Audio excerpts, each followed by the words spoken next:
welcome to the Business Stories podcast. Thank you so much for joining me. I'm Darren Moore, and if you love a good story, you're in the right place. I'll be talking to business owners, entrepreneurs, and leaders from all backgrounds, and we'll meet the real people behind the business.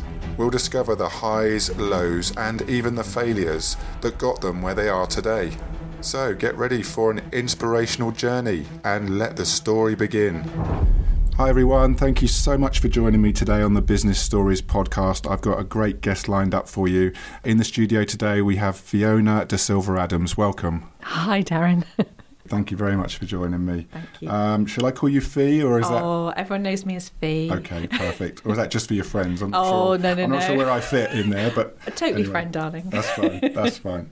I mean, I think the first thing I've got to say, because it's probably where I met you, is a massive congratulations on your recent award at the Southwest Business Awards. You picked up the Outstanding Contribution to the Community. How does that feel? Oh my gosh, amazing. It's my first award, our first award. We can now call ourselves award winning. Absolutely. So yeah, just really fabulous. And likewise to to yourselves. Yeah. Just wonderful. I'm so proud of the team and all the work we've been doing over the years. Yeah, it's our first award, so we are very chuffed. Going since 2007, just head down, keeping on going, beavering on. Yeah. And and then these kind of awards came our way. We dipped into it a little bit last year with Wiltshire Life, for the arts community last year. Mm-hmm. But we were a finalist, which is amazing. But to actually win an award, I'm just so proud for our team, and to have that recognition when you just keep going and keep going and keep going, and to be recognised, it's really lovely. Yeah. So your business, Revolution Performing Arts, tell me a little bit about it. So I started it in 2007, and it was originally called Drama Babes, and I started it when our children were 1 and 4. And there was nothing around at the time for my beautiful children to be able to really express themselves, not for that age group. So I thought I'd create it myself. And my son, he's die of embarrassment, he's now 20. We used to fly off on a magic flying carpet. I literally just got an end roll piece of carpet. We used to pretend that we're flying over the cities and over nursery. We used to hold sessions in libraries and look for Iggle Piggle and Macca Packa through the book. And I always took a portable rail of dressing up clothes. And it was always really important to me right from the very, very beginning that young people could go and dress up as whatever they wanted. So this, like I say, was back in 2007. It's much more accepted now for and encouraged for young people to really express themselves. Should be even more so, but certainly back then it was much less so.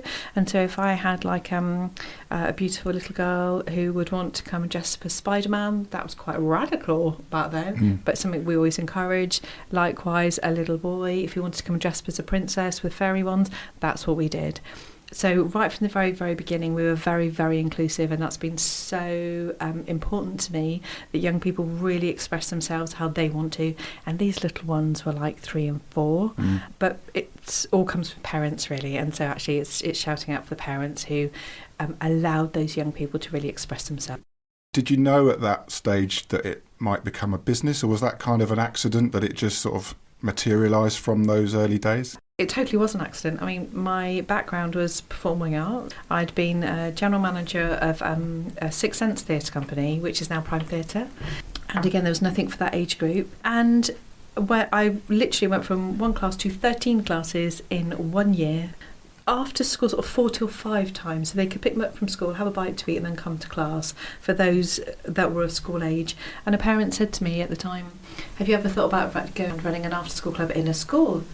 I said, "No, I hadn't thought of that at all." And they said, "Well, I'm a TA in a school, and I think that it would be great if you could come and do this, because our head is looking for that." First performing arts company to run after-school clubs in Swindon, and now it's massive, it's huge, but it's just glorious being able to bring the arts to people in Swindon. So we started there and fantastic, never looked back. And so how long did you manage it all on your own before you sort of realised, actually, I'm going to need some help with this, and it was growing at that kind of rate? Sure. I mean, it was literally only a couple of years afterwards I started having to bring on other leaders to teach. I don't like the word teacher so much, because we facilitate what young people want as opposed to telling them what they want. It wasn't long when I had to bring on another couple of leaders, and that was fine. But by 2012, I sat my husband down and I had to say to him, darling, either you need to pack in your job or I need to employ somebody to come and help me with all the back office stuff. Because I was obviously doing all the admin and most of the teaching, and it just gets too much, and there's only so much you can do before you can grow. So he went, all right then. And this amazing man gave up his really high-powered job in IT. And even though being a musician himself from the age of 2, it was beautiful for him to be able to unleash the corporate chains, if you like, and then come, and we started working together in 2012. So do you work full-time together? He has more of an advisory role now. We have a grandparent to look after, so we have a caring role. He has a significant caring role, my husband, but also, he is gigging everywhere. He's in Locomotion and Locarno Beat and everywhere. So, but that's wonderful for me because that man is a musician through and through, and that must never stop. Talking about the couple's dynamic in business, because that's something that I'm fairly familiar with. What do you feel about that? Does that obviously it sounds like it's working well for you to be both in the business, because it's not always easy, is it? I'd say it's not easy at all. No. When we first started working together, we didn't have a proper office and we had one car, and it was really tough. Going forward, we found our own little niches of our best roles. And the best role for us now is for me to head up Revolution, but absolutely 100% he is my rock, and I ask him a lot of advice and stuff, and it can be quite a lonely place being a leader of business, and you don't know how you're doing. You think you know how you're doing, but obviously he observes me 24/7 and what I talk about with the business and all that kind of stuff.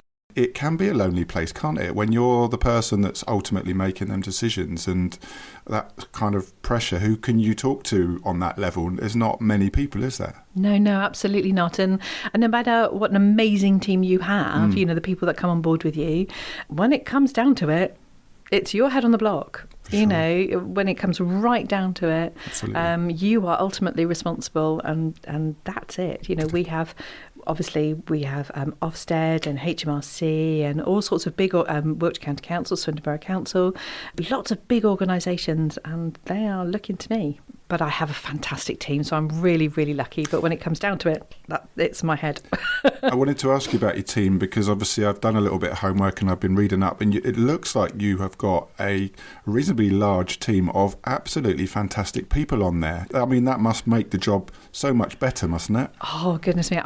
We couldn't do what we do without our amazing team. Can I give them a little shout out? Of course, is that right? Carry on. Oh, gosh. So I have our amazing, she's on my right hand, Laura Barnes. She's our artistic and outreach director. She creates the most incredible shows for us. Then we have the wonder that is our assistant producer, who is Georgia Scott, assists Laura, and to help everything happen with all the performances. And again, she does all of our social media. Then we have our amazing Steph Wakefield, who is our finance and operations manager, keeps everything going with the numbers. She's fantastic at that.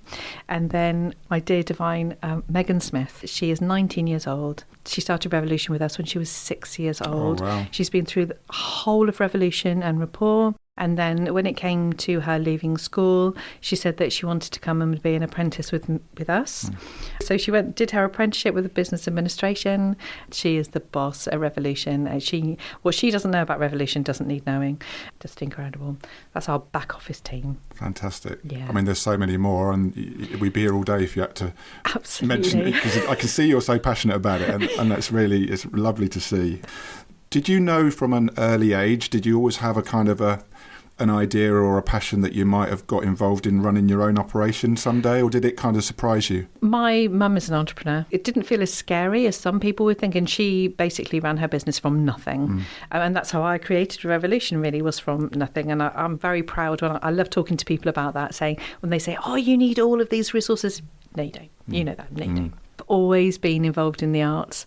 I was, though, that very unconventional little young person doing ballet, but not beautifully and elegantly like everybody else, actually swinging from the bar.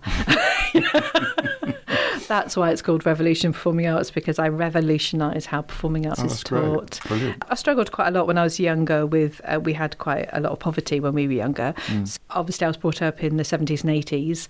So without a doubt, as soon as I was 16, straight into work.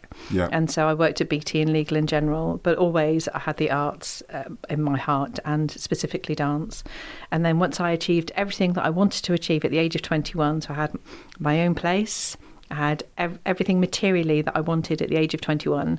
I then decided that I didn't want it anymore. Gave it all up, and then went back to college and did full-time dance training. That's quite old to be doing full-time dance training. And I wanted to be a dancer and I wanted to be a choreographer, and rented out my flat, threw it all in, and then went off to uni. I did 2 years at the town hall at Swindon Dance, which was amazing, and then went to uni at Middlesex. It's funny, isn't it? People have these aspirations in life and they think, when I get this flat or when I get this car or this job, I'm going to be sorted and that's my goal. But then you get there and it's not what you expected, or it's not what you wanted. No, absolutely. I think all the material things, to have learned that quite early on is I think is quite significant. Definitely. But no, arts is in my soul, and I knew then after all of my training that I needed to use the arts to help everybody else. And it looks like, from what I've seen online, it looks like you're a little star of stage and screen yourself. What have been some of your most memorable roles?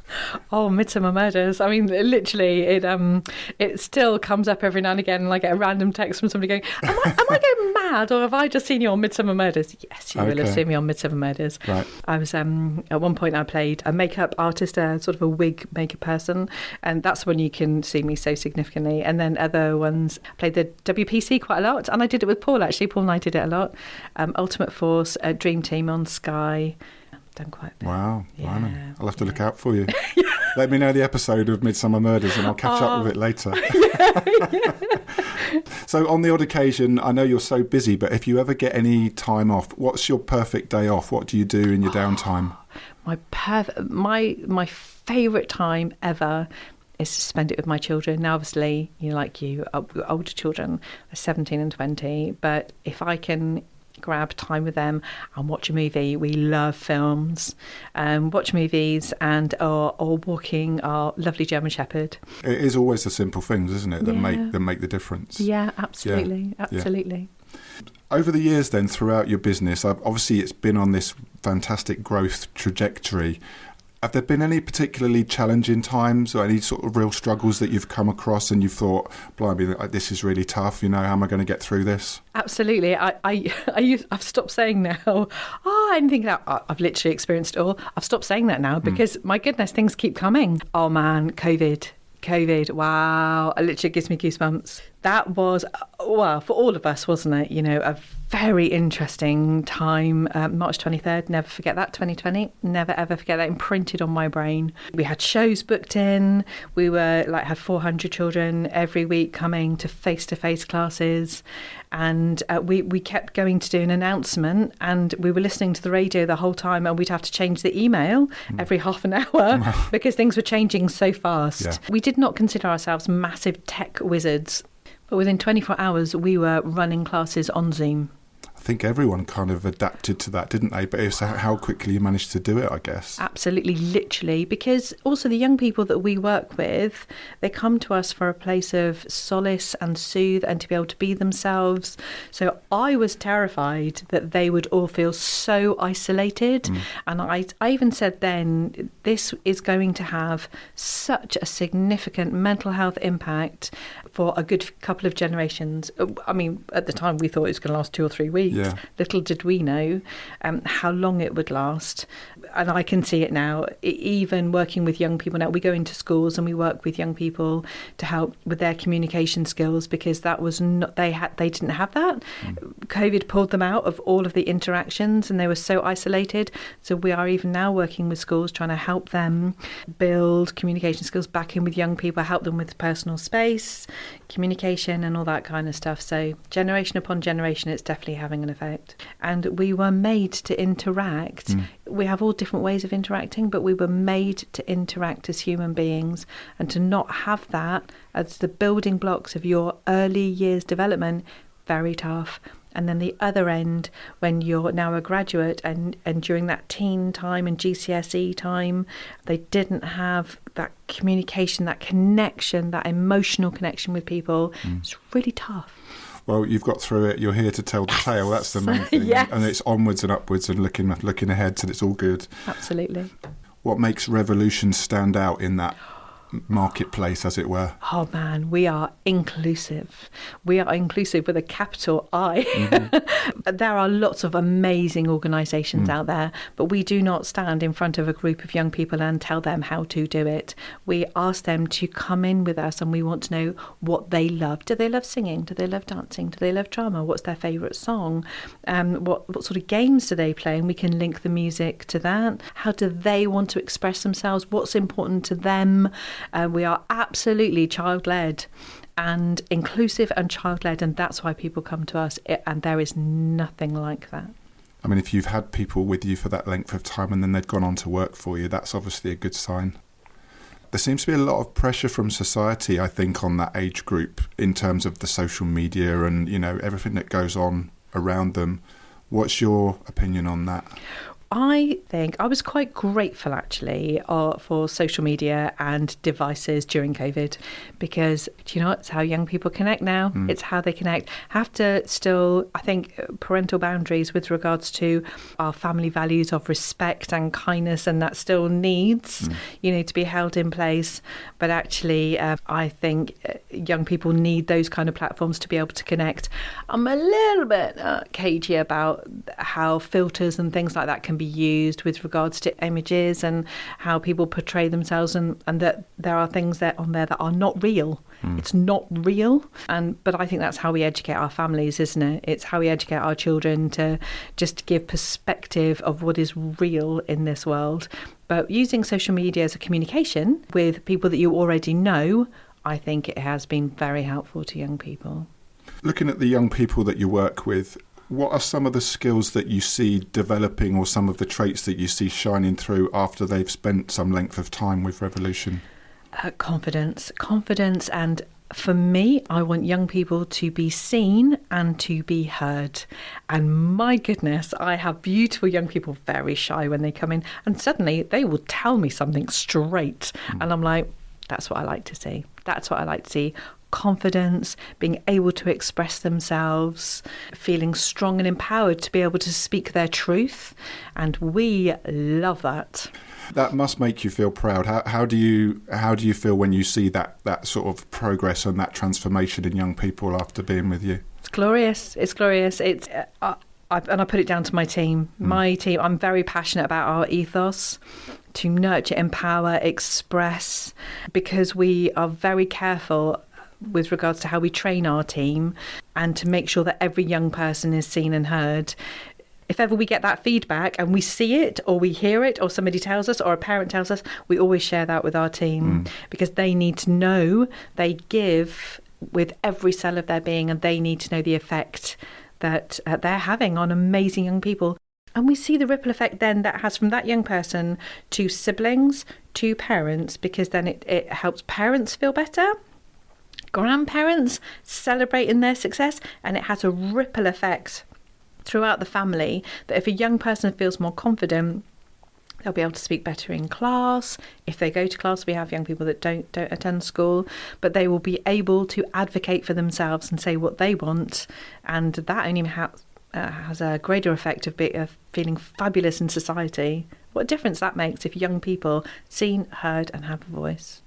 So if there was any young people listening and they kind of feel a little bit held back, they might be interested in getting involved and they might be interested in finding out a bit more about it, but they're not kind of brave enough to step over that line. Sure. What sort of advice would you give a young person to say, come on in and see what it's like? We have a fantastic line in Revolution that we have 3 rules. One is to have loads and loads and loads and loads and loads and loads of fun. Second one is we don't talk when somebody else is talking so they feel valued and appreciated. And the third one is we will never, ever make you perform if you don't want to. So we say, just come. You don't have to do anything you don't want to do. We will never make you do anything you don't want to do.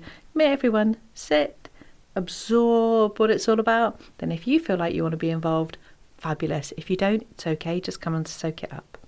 And I guess that's where you see those real slow transformations from the sitting there, maybe next week getting up and speaking and so on and so forth. It's glorious. We have a little news session. Yeah. We have to limit it to 30 seconds per young person, otherwise we will go forever. But if a young person doesn't want to say anything, number one, they don't have to. They can just throw the ball or choose somebody else to speak, and that's absolutely fine. Somebody might want to speak for them, that's fine, but we want people to have their own choice over that. Other young people will ask them a question. You say, do you want us to ask you a question? Yeah, we can do that. And often they will take that. But what's really beautiful is when a young person decides they want to talk. Yeah. But it's glorious. Brilliant. Yeah, young person finding their voice. What is the future vision for Revolution Performing Arts? Have you got anything kind of set in your goals that you're trying to achieve for the business? Our alternative provision, which we run with Hunt Scholars, so they do the academic side, we do the artistic side. That's growing at a rate of knots. And then, just wherever we are with our after school clubs, whichever schools want us, we'll go wherever we are needed. And so if you know a school that really needs an after school club for performing arts, we'll go and we will help those young people. And is there any performances coming up in the near future that you'd like to tell everyone about? Yeah, we're working gorgeously with Swindon Paint Fest. In my younger years, I used to love all the Ken White murals that were around Swindon. And now, these more recent years, you can see all the beautiful murals that there are. We're using gorgeous murals to inspire beautiful pieces, and they're going to be performed at the Wyvern Theatre on the 6th of July. And that's for the whole of Revolution. It's going to be very exciting. And just before we wind things up, if someone wants to get in touch with you, maybe they want to get involved with Revolution, perhaps they want to talk to you personally, what's the easiest couple of ways that people can reach out? Amazing. We're all over social media, or Facebook, Instagram, Twitter. But otherwise, our website is all the W's, revolutionpa.co.uk, or you can get hold of us at our email address, which is office@revolutionpa.co.uk. Perfect. Well, thank you so much for joining me, Fee. It's been really lovely to talk to you. I'm sure all the listeners have learned so much about you, and I look forward to seeing you again really soon. Amazing. Thanks, Darren. So there you go, another great story to add to the collection.